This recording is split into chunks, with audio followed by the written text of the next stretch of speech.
Hello mga kumarites, at dahil wala nga pong extra si Jowa, kaya naman sabi ko nga sa kanya ay pinturahan na nga po itong harap ng aming tindahan. Itong pintura nga po sa tindahan namin ay 2 taon na nga po mahigit. Ito kulay puti at naninilaw na. Marami na nga rin pong nagsasabi na pinturahan na nga rin po itong harap ng aming tindahan. Siyempre kasama na nga po yun sa plano, pero hindi pa nga po kaagad pwedeng gawin dahil meron nga pong trabaho si Jowa. Kaya naman pagkatapos nga po namin magsimba at kumain nga lang po kami, nagpahinga lang ng saglit, ayan, at inumpisahan na nga po namin magpintura. Pero dahil linggo nga po ito kumarites, kaya sabi ko nga ay magsisimba na nga muna ako. Apo na nga rin po kami nagumpisa, panigurado nga abutin na naman nga po kami ng gabi nito. Natanggal na nga rin po ni Jowa yung nakatakip dyan na plastic. Yung plastic nga na ito kumarites ay kadugto nga po ito doon sa plastic na nakalagay nga po sa aming pintuan. Sobrang laki nga po noon ay nagkasya pa nga po dito sa aming tindahan. Makapal nga rin po ito, kaya naman kahit matagal na nga po itong nakalagay dito ay hindi nga rin po ito napupunit. Tingnan nyo naman at makapal po talaga siya. Description nga po sa plastic cover na ito kumarites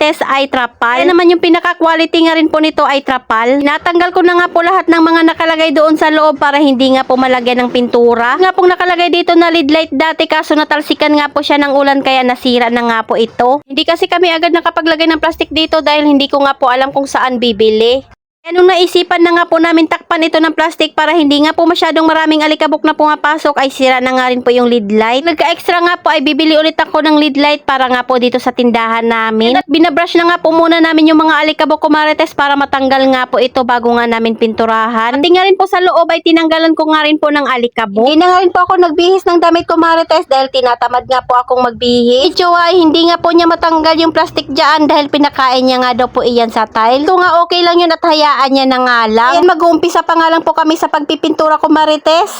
Nararamdaman nga naming uulan dahil malamig nga po yung hangin at may pakulog-kulog pa. Sabi ko nga wag naman sana umulan habang kami nga po ay nagpipintura dito. Kita nga po dyan ako ng roller kumarites para nga po mas mabilis. Kaso hindi ko nga po namalayan na nakaapak po pala ako ng pintura, kaya sabi nga ni Jowa ay tanggalin niya nga muna. Kaya pinunasan niya na nga rin po yung tsinelas ko ng pantanggal nga po ng pintura. Kinuha niya na nga rin po yung paa ko para nga po matanggalan niya ng pintura. Sweet yarn charm. Kaya nga po yung ginagamit ko sa pagpipintura dahil yung mahihirap nga po si Jowa ang magpipintura niyan. Kailangan nga pong sungkit-sungkitin ay gagamitan niya nga po ng brush. Nagkakaroon na nga rin po talaga ng itsura itong baba ng tindahan namin kumarites. Malayong-malayo na nga rin po yung itsura nito kaysa nga po sa dati. Ngayong 2024 nga lang po kami mag-umpisa mag-ayos nga po nitong aming bahay. Dahil wala naman kaming budget, kaya naman kumakapit nga rin po kami sa pa-DIY. Tapos yung mga binibili nga po namin gamit ay galing nga lang din po sa Orange App. Kaya kahit papaano nga po ay nakakaipon nga po kami ng gamit sa aming kusina. Focus din kasi kami talaga kumarites dito sa aming munting tindahan. Kaya kung may extra lang, tsaka nga po kami bumibili ng gamit namin sa bahay. Meron nga rin po pala nagtatanong sa akin kumarites kung magkano nga raw po yung kinikita ko sa loob ng isang araw. Hindi ko nga rin po talaga makompute yung kita ko sa loob ng isang araw dahil hiwalay-hiwalay nga po yung benta ko. Hiwalay nga po yung benta ng sigarilyo at benta nga rin po ng mga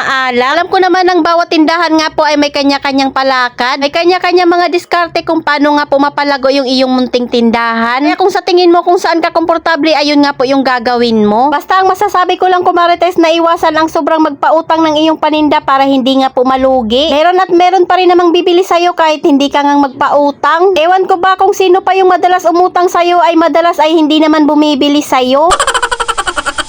Tipong pag lumabas ka ay makikita mo nga siyang bumibili sa ibang tindahan. May mga tindera nga ay talaga namang malakas yung pakiramdam namin. Wawa din talaga yung maliliit na tindahan kung madalas ay inuutangan lang. Hirapan din talaga magpalago ng tindahan dahil ang iyong puhunan ay nasa listahan lang. Tapos kung minsan ay matagal pang magbayad. Ayan nga kumarites, at inabot na nga po kami ng ulan dyan. Dahil umuulan na nga kumarites, kaya si Jowa na nga lang po yung nagpipintura dyan. Mahihirap na nga na pinturahan yung part na kailangang pinturahan, kaya hindi na nga rin po ako tumulong. Palalagyan ko nga rin po sa kanya ng lining dyan sa gilid para nga po mas maganda at terno nga rin po tingnan doon sa aming pintuan. Kaya sabi nga ni Jowa, pumasok na nga lang po ako doon sa loob ng bahay at doon na nga rin po ako mag-ayos ng aming paninda. Bago ko nga po ayusin yung mga paninda ay pininturahan niya nga muna saglit yung loob para nga po mas maganda tingnan. Tignan nyo naman kumarites, at puting-puti na nga po ulit itong aming tindahan. Kanina nga po ay naninilaw nga po yung itsura. Mukhang bagong tindahan na naman nga po ito. Yan nga po kadami yung aking aayusin kumarites kumarites at nakakalat nga po lahat ng aking mga paninda. Kaya naman matrabaho din talaga pag magpipintura ka nga po sa inyong munting tindahan. Isahan ko na nga po munang punasan yung tiles dahil meron nga po mga nakadikit dyan na pintura para matanggal na nga rin po yung mga alikabok dyan. Sabi ko nga kay Sian ay bumili na nga po siya ng kape na kulang dito dahil tingnan nyo naman ubos na nga rin po yung ibang kape. Hapon at umaga talaga kumarites ay mabenta talaga yung ating kape. Umpisahan ko nga munang pag-aayos ng gamis at candy dito sa aming munting tindahan. Ito nga lang po dinidikit doon sa may screen dahil medyo basa pa nga po yung pintura. Sabi nga ni Jowa ay pwede na nga pong ayusin ito para nga po hindi na makalat yung aming tindahan. Inali ko na nga rin po yung mga lagayan at patungan nga po ng aming mga biskwit. Padilim na nga rin po ito kumarites kaya panigurado aabutin na naman nga po kami ng gabi. Wala naman nga po kaming choice dahil ginusto nga rin po namin itong gawin. Diba kahit linggo ay talaga namang napakaabala pa rin namin. Kailangan din talaga ayusin kaagad itong mga biskwit dahil hindi nga rin po ako natutuwa pag ganito nga po kakalat yung bahay /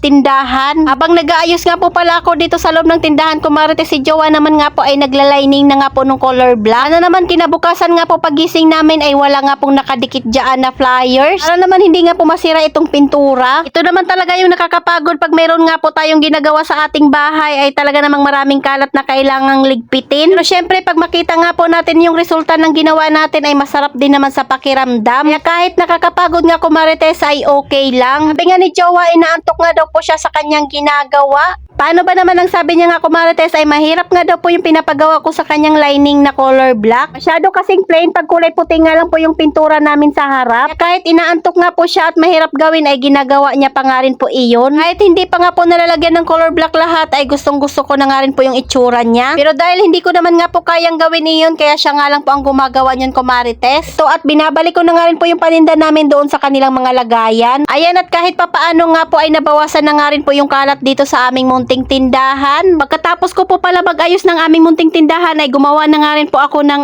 ice. Ayan at inabot na nga si Jowa ng dilim dyan kumarites at naglalining pa nga rin po siya dyan. Itinin ko nga muna kayo sa aking video kumarites dahil mahaba na nga po ito. Pero ipapakita ko naman din kaagad sa inyo kinabukasan. Salamat sa panonood kumarites. Follow for more. God bless us. At sana i-share nyo na nga rin po itong aking video.